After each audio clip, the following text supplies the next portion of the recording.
All right, hi guys. This is take 2 of our particles demo. So I went ahead and I launched 420. As we know, our Niagara editor is only available in versions 420 and higher. And I'm going to go ahead and make a blank project, and I will call this our particle demo. So Niagara is a new particles editor that is taking over from Cascade, which is the old way to do particles in Niagara. They made a huge announcement, I want to say back in April. Everyone was super excited, and I'm very pumped to show you guys how it works. So I'm going to go ahead and make a new level because I think particles look better in total darkness. And I want to save this level. And I'll call this particle level. And the first thing we want to do is we want to turn on our plugins. So we want the Niagara plugin as well as the Niagara's Extra plugin. This is still in beta and it might still have some hiccups, but we're going to go through it anyway. And we're going to need to do a restart. So I'll go ahead and restart now.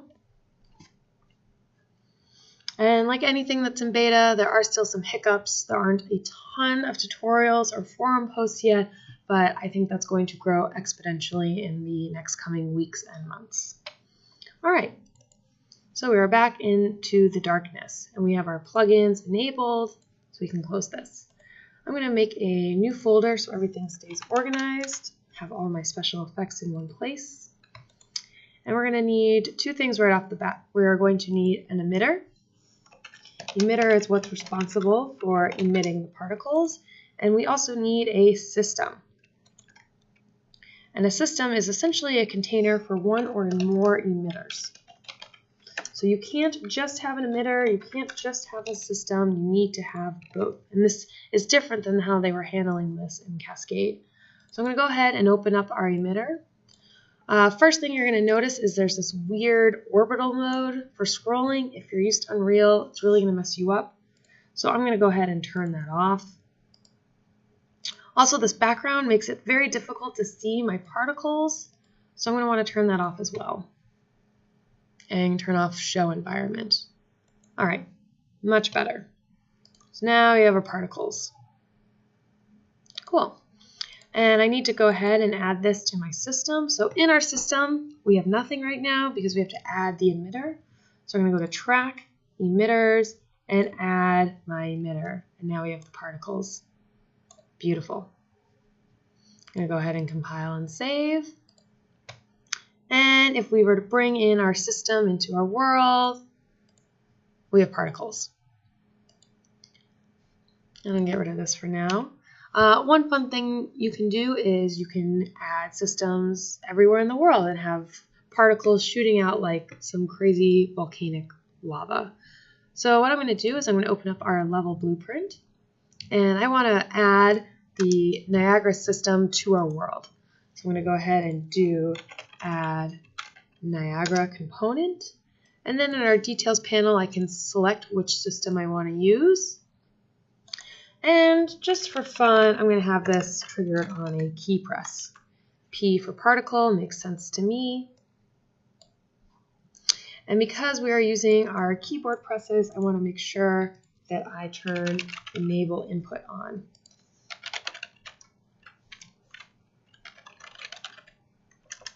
And I also want to make sure that I can spell correctly.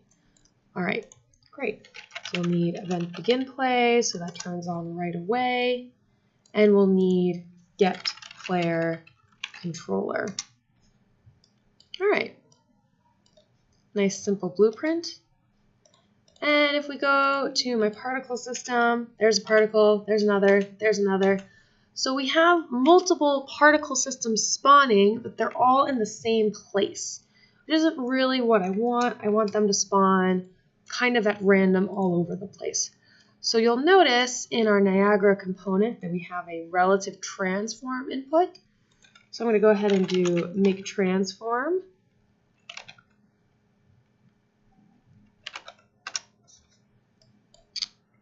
And nice and simple, I'm just going to give the location some random values. So So I'm going to use random float in range, and we'll go from, let's try -500 to 500. And we want to use different nodes for each of our pins because we don't want to send the same random value to our X, Y, and Z. We want different values for different axes. That's not a word. That's okay.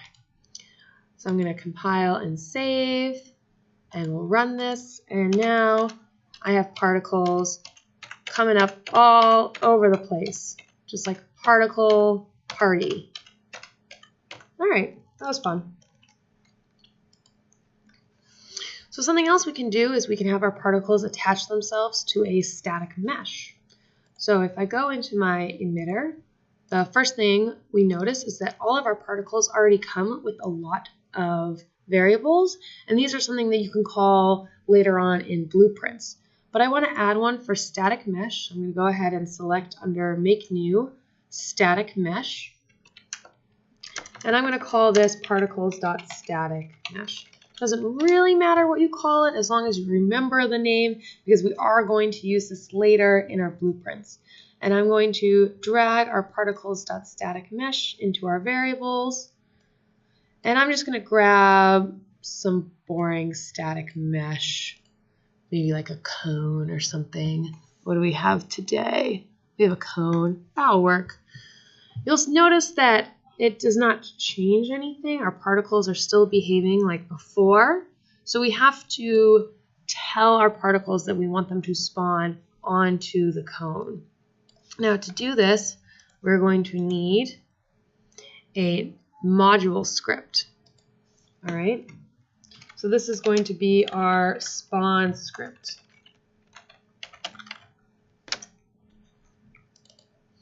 And if we open this up, we get a basic script here. All right. Now for module usage, I just want this to be a module and a spawn script. I don't want to have this popping up under particles update because this isn't responsible for updating the particles. It's just when it spawns, I want it to go to the static mesh. All right. So we're going to add in our static mesh. So I'm going to, again, particles make new static mesh. And I'm going to make sure I give this the same name as I did for my variable. Now from here, I'm going to get a position coordinate.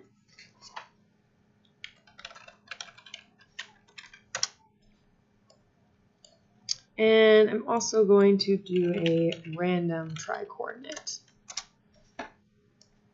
Now I want to be able to set the position, but we don't have a position pin, so I can add one. And I will do particles.position. You'll notice this variable, if we look under our variables list, is already there. So these are variables that come with each emitter that Niagara has set up for us that we can use in our blueprints. And I'm going to go ahead and set the position. We have an error. It's only because we haven't compiled yet. So as soon as we compile, error goes away, apply, and save. I'm also going to give it a category. I'll call it cat. You guys can call it something else. Compile, apply, save. And in our emitter, under particle spawn, because that's the category, or excuse me, the module usage that we checked off. If we go under, we have a category now called cat, and under there is our spawn script. Great. So now we have our spawn script, which is telling our particles we want it to attach to the static mesh. A few other quick things. I don't want a spawn rate. I want them to all burst onto the scene at once. So I'm going to get rid of this and add in our spawn burst instantaneous. I'll have it start off with 10,000 particles. We also are going to get rid of add velocity. We don't need that, and we don't need acceleration force for today. All right, and we just see that outline of the cone right there. So I'm going to compile, apply, save, and scrub this back, and we have our cone. And then it slowly fades to zero opacity over time. If we look under our color, we can see right here that it's fading. Also, if we look in our variables under lifetime, we can see that these have a min and max lifetime between 2 and 3 seconds, which you can also change. I'm going to change the color because I like a little bit of color. So at time 0, I'm going to choose purple. Awesome. And then I don't want it to fade. I just want it to do a different color. So I'm going to keep the opacity at 1. And instead of purple, I'm going to do like a really deep blue. That's fun. And you can add as many keys to this as you want and have it iterate through all the colors of the rainbow. Compile, apply, save, bring it back. And now I have a nice sparkly, purpley pink that goes to blue and then goes away. All right, so that's pretty fun. But I don't want it to just fade and fizzle out. I'd like it to have a little more oomph. So what I want to do is I want to do a new variable, and we're going to do curve for floats. Sometimes this menu is going to get stuck, and you won't be able to find what you're looking for because it'll be stuck up there. If that's the case, you can also just type curve for floats. And I'll call this particle.curve. All right, so we have our particle.curve, and we're going to bring this into our set variables. And I want this right about here. I'm going to have this at 0, and then right at the end, I'm going to have it shoot up. So it's going to kind of chill out. Oh, 1. So it's going to kind of chill out, and then it's going to shoot up like that. And I'll move this over a little bit. Also, if we hit this right here, it'll open up a new curves window, and then you can further edit the curve from here. Actually is what no, that looks pretty good. All right. Close out of this. And then in our particle update, we're also going to add a curl noise force. And if you get errors, that's fine. Just fix the issue. And we are going to add our curve from float. Now from here, what we want it to do, it's very, very calm. Still very, very calm. And then we're going to have it shoot up. So right about here, let's give it a value of like 1,000. Cool. And we'll add it back to 0. Now it's gone off the curve. What I can just do is zoom to fit vertical. Now it all fits. I can straighten that out a little bit. All right, and we'll compile, apply, save, bring this back. And boom, goes off into Crazy Town. All right, so what do we have here? Oh, this is nothing. Yeah, no, we want this. So it's that's applying our forces for us. And boom, going crazy. We also have our noise frequency. Feel free to play with this, see what happens.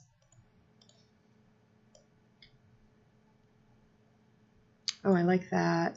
Let's try one more. Compile, apply, save. Yeah, I really like that. So we start off with a nice pinkish purple cone that explodes into a blue force field. All right, go into our system, compile and save. Bring this timeline in a little, and it's updated in our system as well. All right, so I can save this, and I can bring our system into our world, hit play, and we have our pink cone dissolving into a bunch of blue fairy dust. All right, so that's all we're going to do for today, and hopefully in the next coming weeks we'll do skeletal meshes, animation, following, and a whole bunch of new tricks. All right, thanks guys.